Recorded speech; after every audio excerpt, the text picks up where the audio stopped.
Good morning, I'm Nathan Hager. And I'm Karen Moscow. Here are the stories we're following today. We begin with breaking news overnight. Donald Trump now faces a new set of criminal charges. For the fourth time, a prosecutor has issued an indictment against the former president, this time in Fulton County, Georgia, over efforts to overturn the 2020 election. 18 co-defendants are also facing charges, including former New York City Mayor Rudy Giuliani and former White House Chief of Staff Mark Meadows. Fulton County District Attorney Fani Willis says she is charging all 19 defendants under the state's racketeering law. The indictment alleges that rather than abide by Georgia's legal process for election challenges, the defendants engaged in a criminal racketeering enterprise to overturn Georgia's presidential election result. Fulton County DA Fani Willis says she has authorized arrest warrants for the former president and his 18 co-defendants. They have until August 25th to surrender. Well, Nathan, reaction is pouring into this latest indictment. Jeannie Sheehan-Zaino is a political contributor for Bloomberg. This is a screaming indictment. It is long and it is detailed, but she said in her comments, you have a right to challenge the election in court, but you cannot engage in a criminal racketeering activity to overturn the results. And that's what all of these 19 individuals, including the former president and Rudolph Giuliani, Mark Meadows, and others, are charged with. Jeannie Sheehan-Zaino notes the charges include 161 specific acts of racketeering by the former president. Bloomberg law host June Grasso says some are questioning the timing of the late-night indictment. I am really surprised as to why she decided that she had to do a press conference at 11:45 at night when, most people are not going to be watching, people who are interested in this. And also it feeds into the Trump theory or the Trump allegations that this is happening all so fast and she's wrapping it up and it's just an indication that she's not taking the time, even though we know that she took 2.5 years. Bloomberg law host June Grasso says the charges carry a minimum sentence of 5 years in prison and a maximum of 20. Karen, Jeff Duncan is among those who testified before the Fulton County grand jury. He is a Republican and the former lieutenant governor of Georgia. Duncan spoke to the Atlanta Journal-Constitution outside the courthouse. This is a pivot point for this country to do something more than just stew on the 2020 election cycle, right? We're either going to, as Republicans, take our medicine and realize the election wasn't rigged. Donald Trump was the worst candidate ever in the history of the party, even worse than Herschel Walker. Former Georgia Lieutenant Governor Jeff Duncan testified before the Fulton County grand jury after receiving a subpoena earlier this month. From coast to coast, from New York to San Francisco, Boston to Washington, D.C., nationwide on SiriusXM, the Bloomberg Business app, and Bloomberg.com. This is Bloomberg Daybreak. Good morning, I'm Nathan Hager, and once again, former President Donald Trump faces criminal charges over efforts to overturn the 2020 election. This latest indictment comes from Fulton County, Georgia, and it includes 18 co-defendants. District Attorney Fani Willis is accusing all of them of violating state racketeering law.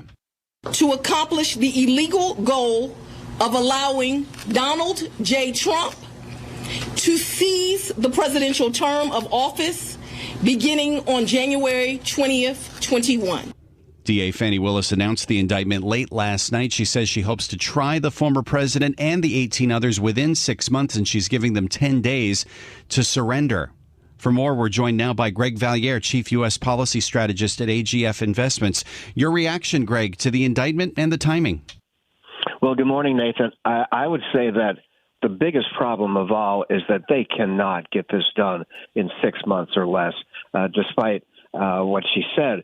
I think that if once you factor in appeals next year, it could be Election Day, November 5th of next year, before there's any resolution.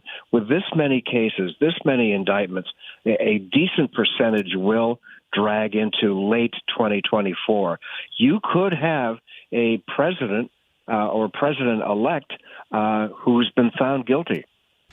Let's talk about this indictment specifically. We have 18 co-defendants along with the former president. They're facing 41 counts, accused of 161 specific acts in furtherance of a conspiracy to overturn the 2020 election. It sounds a lot more sweeping than even what we heard from the special counsel, Jack Smith, in a similar case. Yeah, it really does. And I think that in all of these cases, there's a common theme, and that is that the prosecutors want to get some plea bargains. Of the 18 people who were charged yesterday in Atlanta, I think there's a decent chance that 2 or 3 or 4 will cut a deal and make things even more difficult for Donald Trump.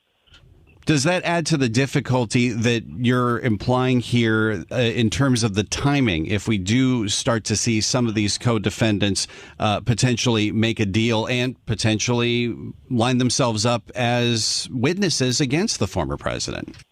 It's entirely possible. I think that the prosecutors know that a lot of these potential slippers, as you might say, don't want to spend their late 70s in jail, and that's entirely possible for somebody like Rudy Giuliani. So, yeah, I think there's a high likelihood that at least some of them will slip. What do you make of the scope of the investigation here? It took 2.5 years for Fani Willis to bring these charges that were highly anticipated, and it looks from the indictment that it goes well beyond that infamous find me the votes phone call that the former president had with Georgia's Secretary of State. Yeah, I think they have a lot of evidence that's not been released yet in terms of harassment of voting officials, in terms of trying to get these charges changed. So my sense is that there's still a lot more in these cases still to be brought out. Do you get the sense that this is a stronger case than some of the others? Does it stack up that way for you? You know, I've thought all along, Nathan, that the strongest one could be the documents in Florida. That's a pretty straightforward case. It's a felony. You can't take documents out of the White House and bring them to your home. All 4 of these are pretty strong, and I have a hunch that the document case could be the first one resolved. Does it complicate that case to have this one brought now? I mean, we've talked before about how the schedule is going to get. I mean, it is a lot more complicated heading into a 2024 presidential race. And now you have all these overlapping cases potentially running up against each other.